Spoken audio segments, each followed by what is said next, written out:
መጥፎ ጓደኛ የያዙ ሰዎች ከመጥፎ ጓደኛ ጋር የሚውሉ ሰዎች ጧት ቀልብን የሚያደርቅ ከሰዓት ቀልብን የሚያደርቅ ማታ ቀልብን የሚያደርግ ጓደኛ ቢያስክ ቁጥር ነገ የውመል ቂያማ እቺን የቁርአን አያ አሁን የቀራት ወንድሜን ኡስታዝ መሐመድ የቀራትን አያ ማንም ሰው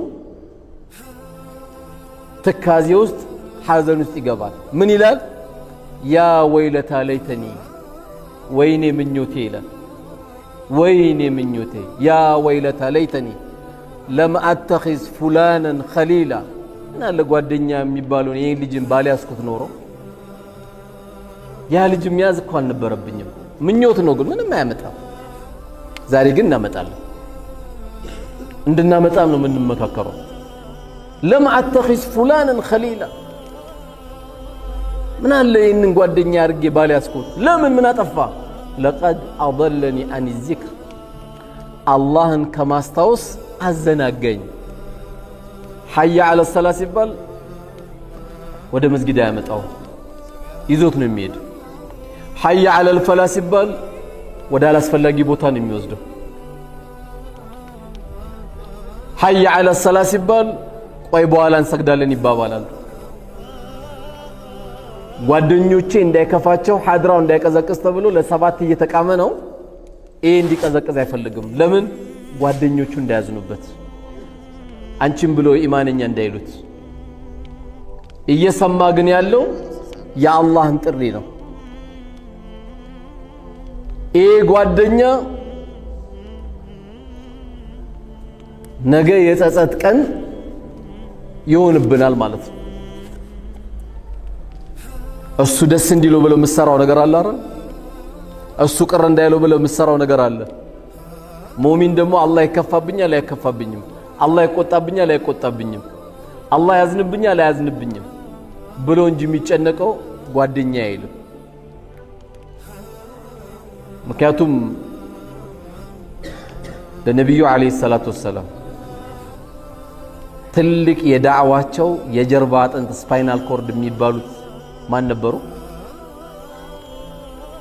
እስልምናን ሳይቀበሉ አይዞ የወንድሜ ልጅ ካሁን በኋላ ወንድ የሆነ ይንካ፣ ዳዕዋን አድርግ፣ ሐቅን አስተላልፍ፣ እስቲ ወንድ የሆነ ካሁን በኋላ ይንካ ብለው ዳዕዋን ሲታገላቸው የነበረው ማለት ማን ነበር? ልጆች አይደለም፣ አቡ ጣሊብ ነው። አቡ ጣሊብ አጎታቸው ነው። በነብዩ ጉዳይ አለይሂ ሰላቱ ወሰላም ተንሰፍስፈዋሉ። ለምን? የቲም ሆነው ነው ያደጉት። እናት የላቸው፣ አባት የላቸው፣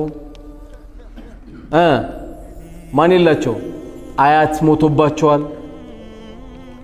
ከዚህ መከራ በዙባቸው፣ ከዚህ ይሰድቧቸዋል፣ ከዚህ እበት ይወረውሩባቸዋል።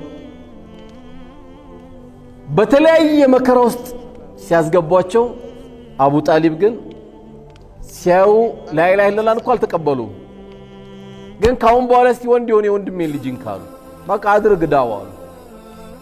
ግን አቡ ጣሊብ ወደ ሞት አፋፍ ላይ በደረሱ ጊዜ ትልቁ ጉዳት የፈጠረባቸው ማን ነው ከተባለ ጓደኛ ነው።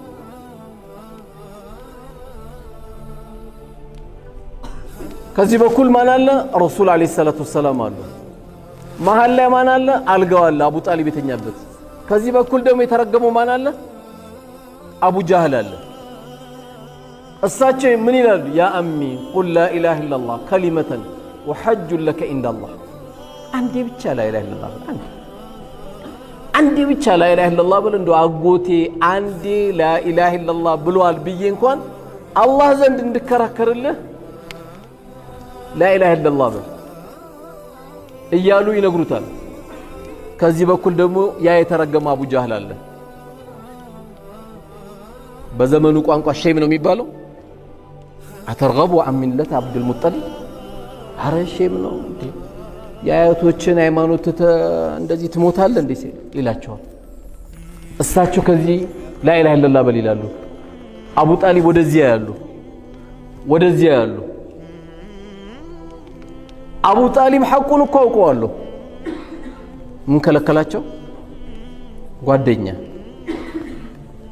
ጓደኛ አዛረጋቸው ሊሞት ሲል ይመጣል አየው የተረገመ ጓደኛ ሊሞት ሲል አጠገባቸው መጥቶባቸዋል አረባክ የትላንትናው ኢና ወጀድና አባና ነው እኛ አባቶቻችን እንጂ የምንቀበለው ትላንትና የተወለደ ልጅ ሃይማኖትን ቀይር ሲል ትቀይራለህ እንዴ አረሼም ነው ባክ እያሉ እያሳፈሩት የአያቶችን መንገድ እንዴት ተዋል እያሉት እያሳፈሩት በዚህ መልኩ አቡ ጣሊብ لا إله إلا الله ሳይሉ ምን ሆኑ ሞቱ በጣም ሲጨነቁ አላህ ምን አላቸው إنك لا تهدي من حببت አንተ የምትወደው የምትመራ አይደለህም አላቸው ولكن الله يهدي من يشاء አላህ ነው የፈለገውን የሚመራው አላቸው እንግዲህ አላህ Subhanahu Wa Ta'ala ለሳቸው ምህረት እስከሚያደርግልኝ ድረስ استغفر አደርጋለሁ አሉ ያ ረቢ ማሮ እያሉ ዱዓ አረጉ ዱዓ ሲያደርጉ إن تستغفر لهم 70 مرة فلن يغفر الله لهم አላቸው አላህ 70 ጊዜ ምህረት ብትጠይቅለት فلن يغفر الله لهم አላህ ይምሮም ሲባሉ እሳቸው ምን አረጉ መሰላችሁ ከ70 በላይ ጀመሩ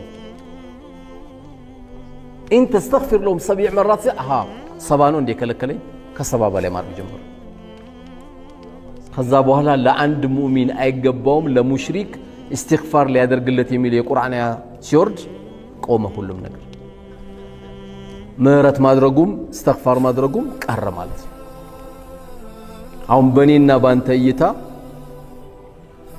አቡ ጣሊብ የጀሃነም ነው ቢባል ይከብዳል አይደል በኔና ባንተ እይታ ሁሉም የሱ ዕቃ ነውና እንደፈለገ ማድረግ የሚችለው እሱ ነው አንዳንዴ ከአቅማችን በላይ ሂዳያ ያላገኙ ሰዎች ስናይ በጣም እንጨነቃለን ሂዳያ በጣም እንመኝላቸዋለን ግን ሂዳያ ከሚን አላህ ብቻና ብቻ ነው ብዙ ሂዳያ የምትመኝላቸው ሊኖር ይችላል ግን እሱ ስጦታ ከአላህ ብቻ ነው በቃ ኢነከ ለህታህዲ መን ሐበብተ ሰበበ ንዙሉ ለሳቸውም ቢሆን ሁላችንም ይመለከታል ብዙ እንዲመሩልን ብዙ ጥሩ እንዲሆንልን ምን ፈልጋቸው አሉ ነገር ግን ሂዳያ ያለው በአላህ Subhanahu Wa Ta'ala እጅ ስር ብቻ ነው يقلبها كيف يشاء እንደፈለገ አድርጎ የሚገለባብጠው ጌታ እሱ ነው ስለዚህ መጥፎ ጓደኛ ይኸው አታይም እስከ ቀብር ድረስ ተከትሏቸው መጣ አሁንም ብዙ ነገሮችን ማንተው ለምንድን ነው ለጓደኛችን ብለን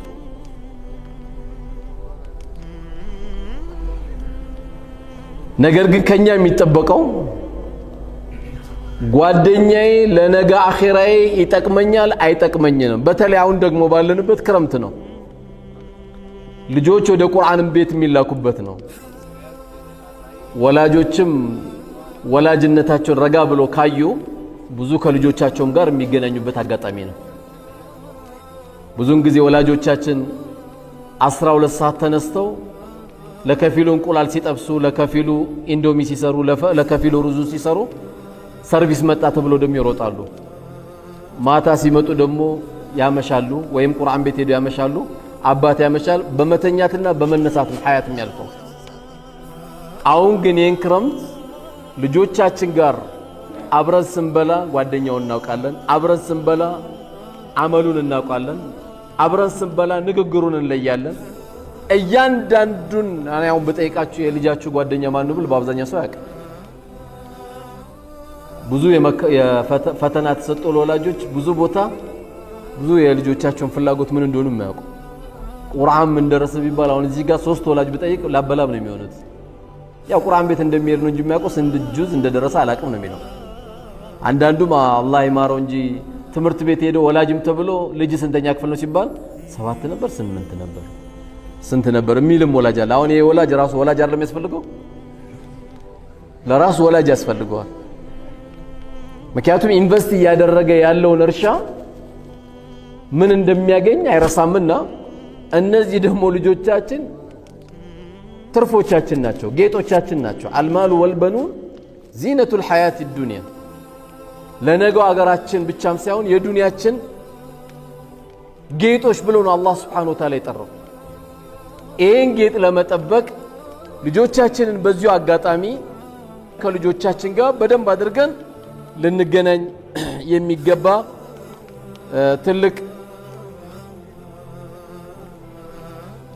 ትልቅ ትውስታ ነውና ይሄን አጋጣሚ ሁላችንም ልንጠቀም ይገባል።